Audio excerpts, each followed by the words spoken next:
هو ما سهلش ربي، معنى قداش مرة نتفاهموا باش نتقابلوا في تونس، ما سهلش ربي سبحان الله.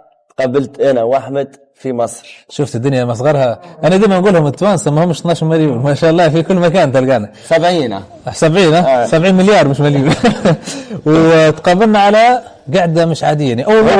هو استدعاني على عشاء، فرح بيا خاطر هو من الجنوب، وجماعة الجنوب من غير ما نحكيوا عليهم معناها بالكرامة متاعهم وكل شيء، ما تعملناش مشاكل حتى الشمال راهو باهين. هم الكل باهين، هم الكل باهين، أما الناس كل نعرفوا جماعة الجنوب. فرح بيا لهنا في مصر، استدعاني على عشاء وانا باش استدعاه على قهوة الجبنة. صحة وشفاء. تسمع بها؟ لا، هو وقت اللي حكيت لي عليهم بكري قلت لي جبنة ماشي في بالي قهوة بالجبنة حاجة كما هيك، لكن تبين عكس ذلك. انت عندك لا فكرة اكثر مني يعني. بيان سور، هذه دوميني انا باش نشوفوا مع اخونا ايمن تحضيرات قهوة الجبنة وندوقوها وبعد اعطينا رايك ان شاء الله. شو تعمل ايمن؟ انا بعمل القهوه اللي قلت لك عليها اللي اسمها الجبنه. تمام. في قهوه خضراء بحمصها على الفحم. تمام زي ما انت شايف كده. بعد كده بحطها في الهون الخشب مهريس معناها الهريس. هريس بالتونسي، هون بالمصري. بعد كده بحط لها السبايسي اللي هو الجنزبيل والقرنفل حقان جوز الطيب والكمسك لفاح توابل نتاع كله مع بعض كده.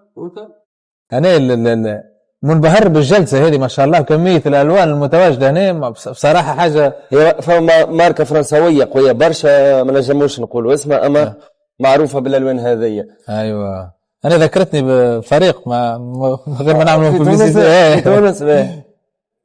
القاهرة وين الشبيب؟ لا بالأخضر على الشبيب. رغم إني ما نتابعش كورة برشا باش الناس خلينا دائما محايدين. ظهر لي حضرة الجبن.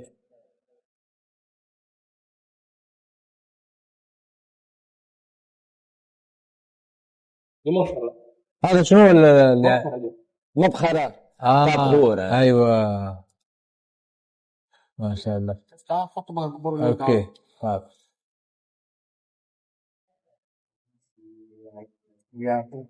شكرا. بدون سكر شكرا تسلم. ليش بدون سكر يعني نجربه انت هو السكر. اوكي. وفي بالك لما تعوز بالبلح شنو نعمل سكر ولا اعمل سكر؟ نجربها. جربها من غير سكر. بسم الله. لا من غير سكر مرة شوي، لكن لحظة بنجربه بالسكر. مش تذوق حاجة جديدة عليك هي حس فما حاجة باردة بالزنجبيل. هذا الزنجبيل والقرنفل. القرنفل ده صحي جدا. تو نجربوها. في البرد تنفع بيها على الاخر في البرد. بسم الله. خليك تعرف بالسكر حاجة غير مختلفة. لكن السكر ما لازمش سكر سادة، أنا ما كثرهاش. سكر زيادة بالبلح كله أنت زيادة. لا زيادة خلي أعطيك حلو سادة أحسن. سادة بالبلح أحلى. نجربوا البلح. أعطينا حللنا البلح. يعني البلح ياخذ مكان السكر. طبعا البلح ما نحكي لكمش 3 كعبات فيه. باكو فيه 3 كعبات. خذ أنت يا اسمان ما شاء الله. أنت كعبة وخلي لي الآخرين. تفضل تخ. أول ذي باش ناخذوه في أوكي.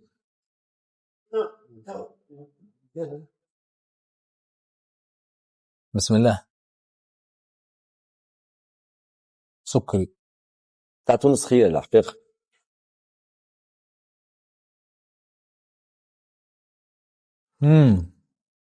بدأ تعطي في مع البلح مختلفة خير طبعا.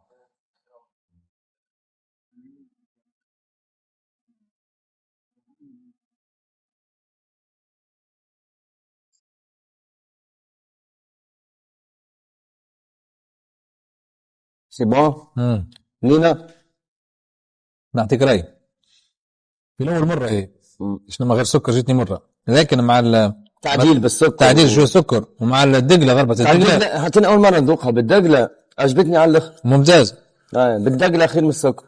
الخليط دقلة مع الزنجبيل هذا يعمل لك ضربة باردة هنا ما شاء الله دواء هي ضربة ها يقول عليها لطشه.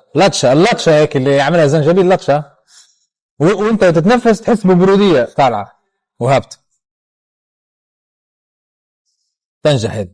على فكره التوانسه يحبوا الشاهي ويحبوا التاي، فهذه نتصورها تنجح في تونس. ادوق واحده غير كمان. عندك نوع ثاني من الجبنه؟ ممكن نغير كل التركيبه دي مش ايدي كل حاجه.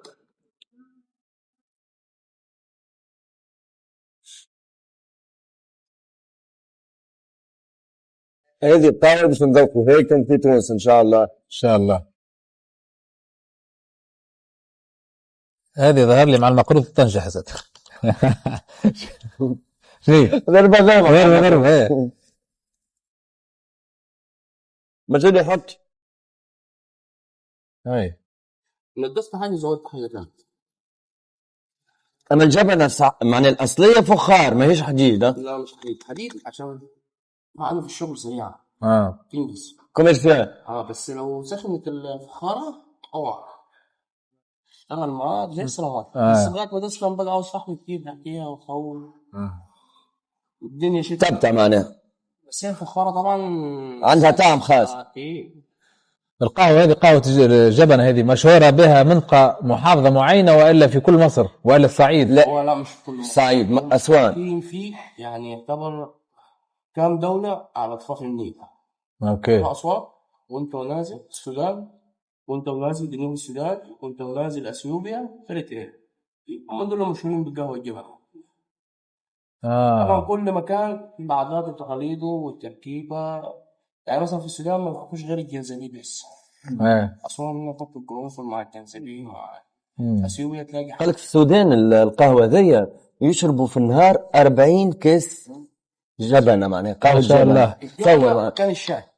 وساعات قالك تبدا القاعدة حليت معناها ساعات يشربوه 40 فنجان في قاعدة برك. ما شاء الله. الماء يقدسوا معناها.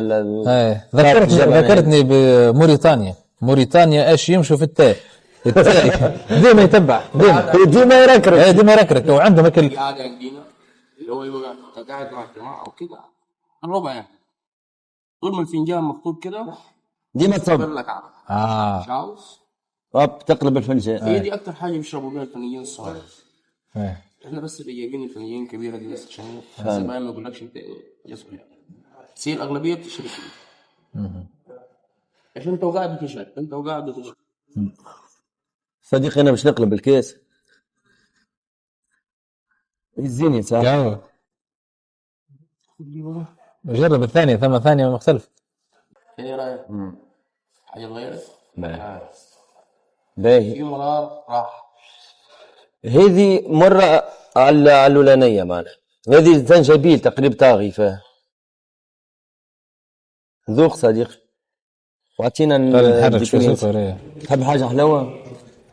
ولا نموت أنا على الحلو من الصغر نحب الشوكولاتة ونحب الحلويات.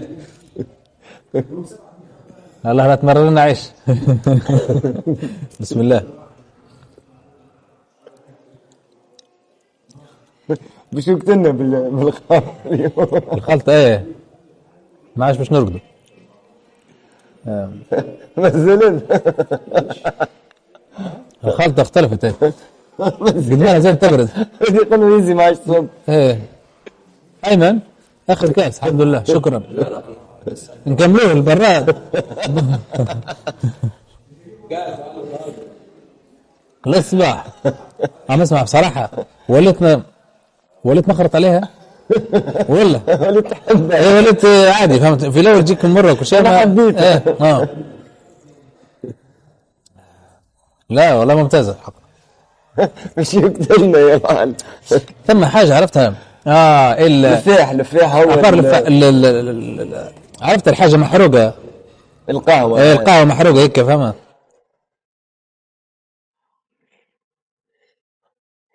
أيمن يزي خويا يعطيك ألف صحة. الله يبارك لك. ربي يفضلك يا أيمن.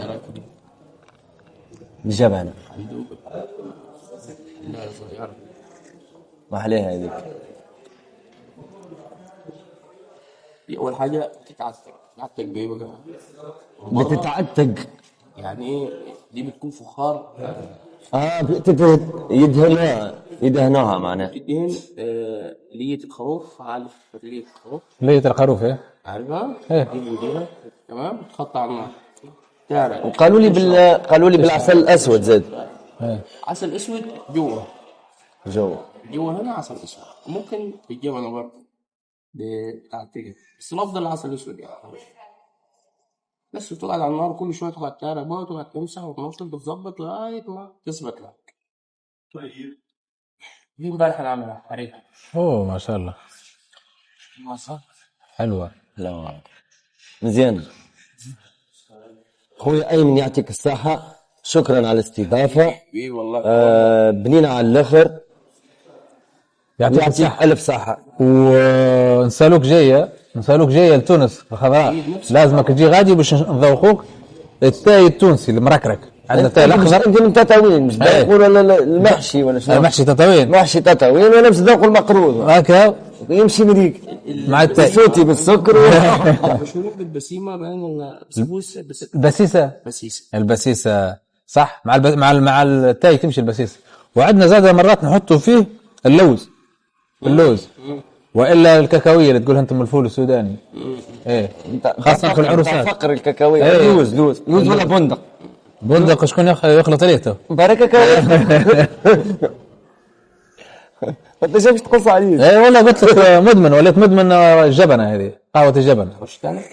لا خيرات خاطر مسافرين وعلى سفر ماذا بينا ما نكثروش منها. توصل بالسلامه ان شاء الله. تشرفنا بمعرفتك يا ايمن حبيبي ان شاء الله ربي ان شاء الله تكون عجبتك احمد. والله عجبتني انا كنت تعرفني في الاول غريبه عجيبه الخلطه اللي انا فيها كل الحروريه وكل شيء، لكن بشوي مع الدقله مع شوي سكر مع كذا الامور معدله. توليت سعيد يعني مصاعيد. شكرا صديقي. باي احلى ناس على الكيس.